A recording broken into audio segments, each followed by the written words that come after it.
ऊपर अच्छी सुसमाचार 23 का 26 ऊपर अच्छी सुसमाचार 23 का अध्याय और उसका 26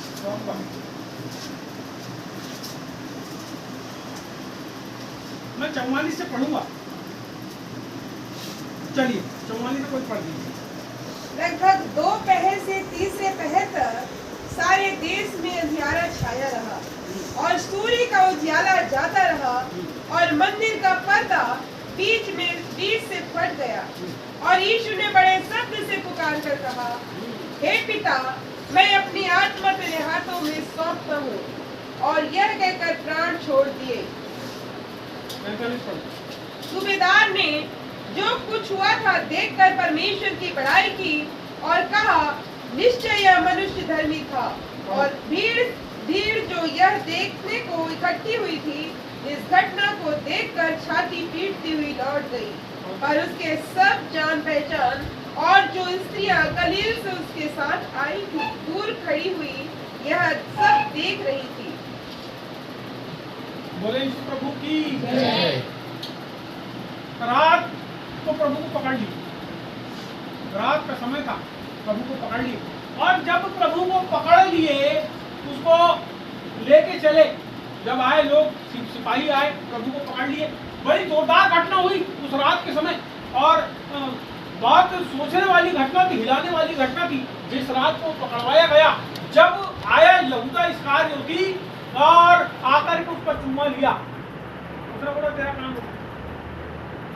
जो लोग थे वहां पे वो उसको पहचानने की कोशिश कर रहे हैं, पहचान नहीं पा रहे हैं। लेकिन जब पूछे तू कौन है, क्या तू यीशु है, उसने कहा मैं हूँ।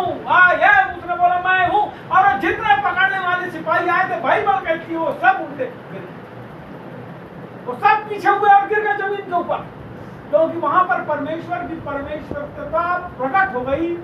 वहां परमेश्वर का मैं हूँ प्रकट हो गया। जब उसने मूसा को दर्शन दिया था, उसने पूछा तू कौन है, उसने कहा मैं जो हूँ सो हूँ। वो परमेश्वर की परमेश्वरता उस रात को प्रकट हो गई। जब उसने अपने मुंह से फिर से एक बार कहा धरती के ऊपर मैं हूँ, वो सारे सिपाही जो है उसका सामने रखा। ये वो रात थी जिस रात को पकड़वाया गया।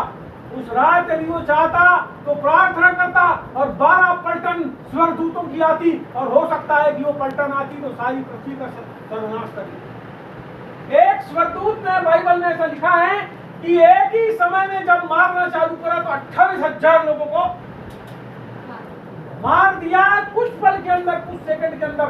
और परमेश्वर यहाँ पे यीशु मसीह कहता है यदि मैं पिता से प्रार्थना करता तो कितनी पलटन हो जाती?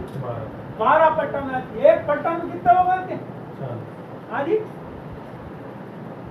एक जो पलटन होती है उस समय के रोमी लोगों की, एक पलटन के अंदर 1,000 सिपाही होते, 12,000 स्वर्गदूत आ जाते, वहां पे क्या हो जाता। लेकिन उसको पता था कि मैं क्यों पकड़वाया जा रहा हूँ, मैं क्यों उसके ऊपर चढ़ाया जाऊंगा, मेरे साथ क्या करेंगे, उसको सब कुछ पता था। इसीलिए जब वो प्रार्थना कर रहा था ना उस रात, तो वहां पे ऐसा लिखा है कि जब वो प्रार्थना कर रहा था तो उसका जो पसीना है, उसके शरीर से जो पसीना निकल रहा था वो ऐसा निकल रहा था मानो लहू की बूंद। यानी वो इतने ज्यादा प्रेशर में आ गया। आपको पता है लोग प्रेशर में आके कैसे होते हैं? हार्ट अटैक आके मर जाते हैं लोग। लेकिन आपने किसी को पसीना खून वाला नहीं देखा कभी आता? तो कब होता है मालूम है? जब इतना टेंशन बढ़ जाता है कि हार्ट के अंदर इतना दबाव पड़ जाए कि जो नली छोटी छोटी बारीक चमड़े के नीचे देखना तो आपको दिखेगी बारीक नसें, वो नसें जब फट जाती है उसका खून जब मिल जाता है ना पसीने के साथ, तो खून से सना वो पसीना बाहर निकलता है। वो इतने टेंशन में आ गया कि मेरे साथ क्या होगा, पूरे संसार का पाप मेरे ऊपर लाद दिया। वो इस टेंशन में आ गया कि अब मेरे साथ क्या होने। यानी सोचो ना, वो परमेश्वर जिसने स्वयं मृत्यु को बनाया, वो परमेश्वर स्वयं मृत्यु को चखने वाला है। उसके जीवन के अंदर वो सब पाप अब वो नरक के अंदर जाने वाला। काय के लिए? सहने के लिए। इस चीज को सहने के लिए आपके और मेरे पापों को, जिसको हम आज तक नहीं समझते कि हम कर क्या रहे हैं, जिसको हम ये नहीं समझते कि हम कर क्या रहे हैं, आज भी हम जो है प्रभु में आने के बाद, प्रभु के अनुसार जिंदगी जीने के बाद भी हम अपने अहम में, अपने घमंड के अंदर हम अपनी जिंदगी को जी रहे हैं। हम किसी आदमी को आदमी नहीं समझ रहे हैं, हम किसी प्रभु के जन को प्रभु का जन नहीं समझ रहे हैं, हम अपने जीवन के कर्तव्यों का उसका मूल्यांकन नहीं कर रहे हैं कि हम जिंदगी को जी रहे हैं, वो सब कुछ जो हम कर रहे हैं वो सब कुछ उसके ऊपर आ गया। कितनी बार आप प्रभु को नकार देते हो अपनी जात और समाज के सामने, कितनी बार आप प्रभु को निरादर और उसको दूर हटाते हो अपनी जिंदगी से और ये सोचते हो कि हम बहुत अच्छा काम कर रहे हैं। वो समय तो आपके लिए अच्छा होता है, लेकिन वो सब को प्रभु ने सहा है, आपके लिए उस सब बातों को सहा है। उस रात के समय उसने सहा है, उस क्रूस के ऊपर उसने सहा है। और जब वो क्रूस के ऊपर चढ़ गया, अभी पटले जी ने बताया, हे मेरा परमेश्वर, हे मेरे परमेश्वर, तूने मुझे क्या कारण है छोड़ने का। वो रात के समय एक स्वर्गदूत हो, जब उसको सामर्थ्य देता था, बाइबल में ऐसा लिखा है कि एक स्वर्गदूत था जो रात को उसको क्या कर रहा था, सामर्थ्य दे रहा था। वो दूत उसके साथ साथ चलता था, वो परमेश्वर की उपस्थिति दिखाती थी। बाइबल में लिखा है कि जब शैतान से वो परीक्षा में जीत गया तो क्या हुआ, स्वर्गदूत आकर उसकी सेवा टहल करने। और यहाँ क्या हो रहा है, रात के समय जब वो प्रार्थना कर रहा है, बाइबल कहती है एक स्वर्गदूत उसको सामर्थ्य दे रहा था। अब यहाँ क्या हो रहा है, जो सामर्थ्य परमेश्वर से उसको मिलती थी परमेश्वर के कामों को करने के लिए, वो सामर्थ्य अचानक, वो शक्ति परमेश्वर की दूर हो गई। वो स्वर्गदूत से जो सामर्थ्य मिलती थी, वो पाप के कारण, आपके और मेरे पाप के कारण क्या हुआ, उसने सब कुछ को सहा और उसका शरीर के ऊपर से उसने बोला पूरा, उसने बोला पूरा हुआ। उसने सब कुछ पूरा किया जो काम उसको मिला था, उसने वो सब कुछ को पूरा किया। मैं आपको बताऊं, जब आप परमेश्वर के किसी काम को करते हो ना, मैं आपको बताना चाहता हूं, मैं उन लोगों को बताना चाहता हूं जो नहीं करते, मैं उनको ही बताना चाहता हूं जो करते हैं।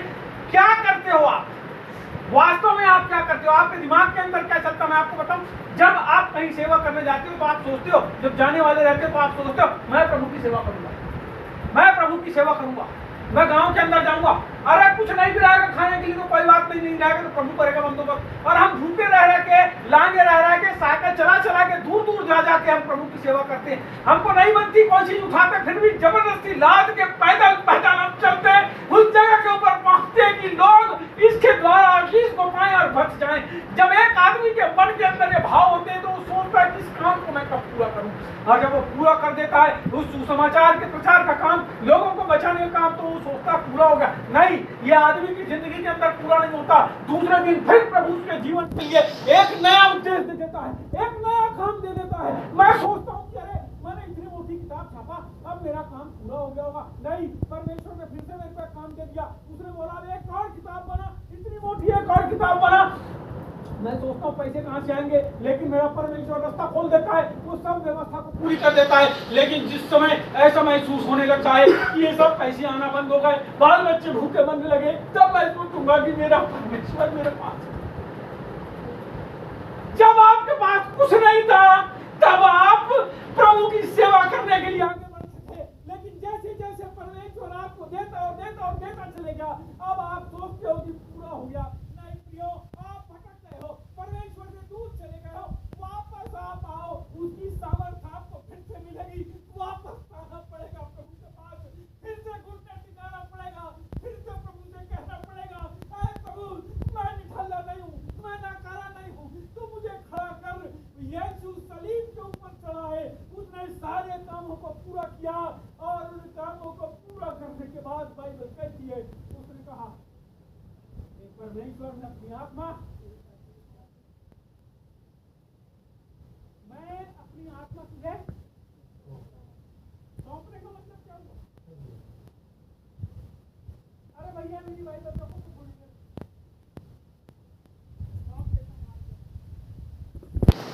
पकड़ो, तुम्हारी हो गई, मेरी है ना।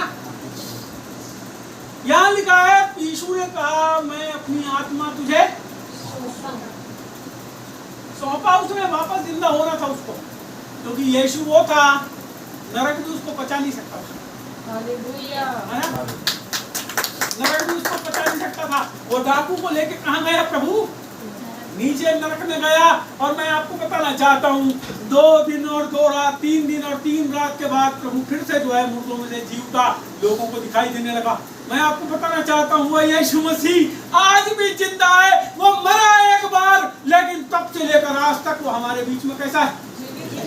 वो जीवित परमेश्वर है। हम मरे हुए परमेश्वर की आराधना नहीं करते, हम जीवते परमेश्वर की आराधना करते हैं। हम उस परमेश्वर की आराधना करते हैं जो मुर्दों में से जी उठा, और ऐसा जी उठा कि अपने साथ कई मुर्दों को जिंदा कर दिया। यहाँ पे उसकी मृत्यु के समय बड़ी जोरदार घटनाएं घटी, बड़ी जोरदार घटनाएं घटी और सोचने लायक घटनाएं घटी। कोई आदमी मरता कभी ऐसी घटनाएं नहीं घटती। पहली बार विश्व के इतिहास में ऐसी घटना घटी। मंदिर के अंदर जो काम हुआ वो सोचने लायक काम हुआ। इसके पहले कि उसके प्राण निकलते हैं, बाइबल कहती है मंदिर के अंदर एक पर्दा लगा हुआ है, ऊंचा पर्दा 10 फीट लंबा, 20 फीट चौड़ा, जमीन तक 4 इंच मोटा, 4 इंच मोटाई देखो, ये 4 इंच इतना मोटा, सूरज की खाल का वो चमड़ा से बना हुआ वो पर्दा, जिसको कोई हाथी भी नहीं फाड़ सकता खींच के। वो पर्दे के बारे में लिखा है कि वो पर्दा ऊपर से लेकर नीचे तक, पहले वहां महायाजक जाता था अंदर साल में एक बार पापों की क्षमा के लिए, पूरे इस्राएल के पाप की क्षमा के लिए साल में एक बार जाता था। कई बार जाता था महायाजक उस बछड़े के खून को लेके, एक बार जाता था। वो पर्दा बंद रहता था, पर्दे के कोने से सरका के घुसता था वो अंदर, पर्दा बंद रहता था। और बाइबल बताती है कि यदि उसने कोई भी पाप किया रहता था तो मर जाता था, जैसे नीतू भैया ने बताया, रस्सी से उसको खींचा जाता था। वो आदमी वो मरता था, कैसे पता चलता था?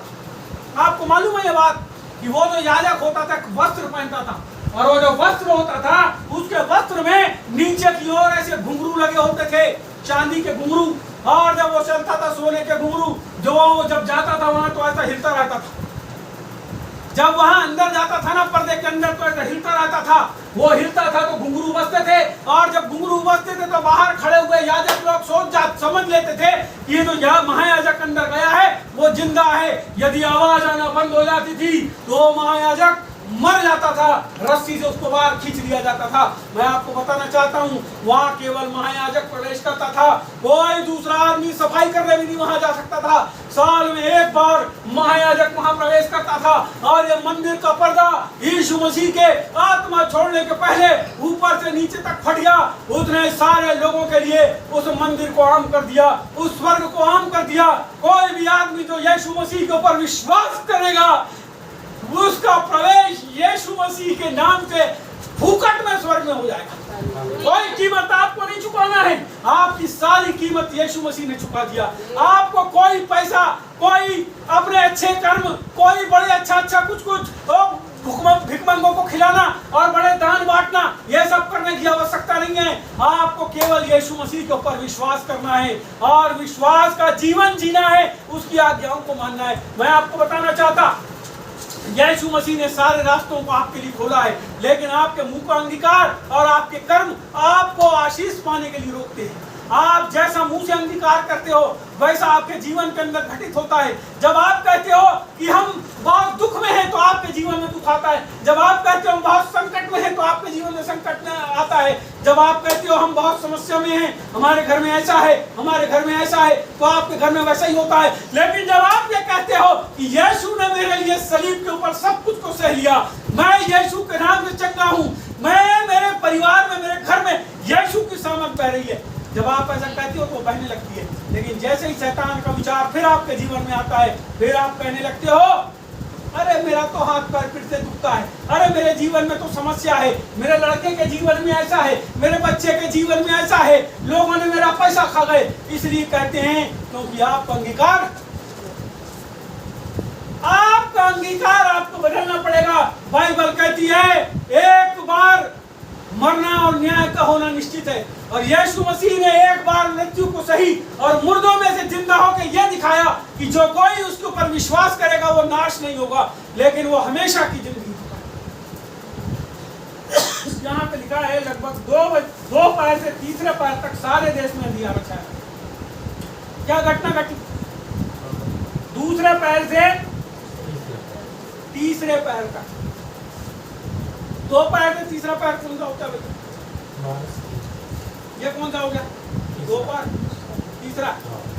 तो दूसरा पहर चालू होने से लेके तीसरा पहर पूरा हो गया, अंधकार पूरे देश में छाया रहा। आप देखना अभी ये जो समय होगा बाहर, अभी आप देखोगे बदली दिख रही है बाहर।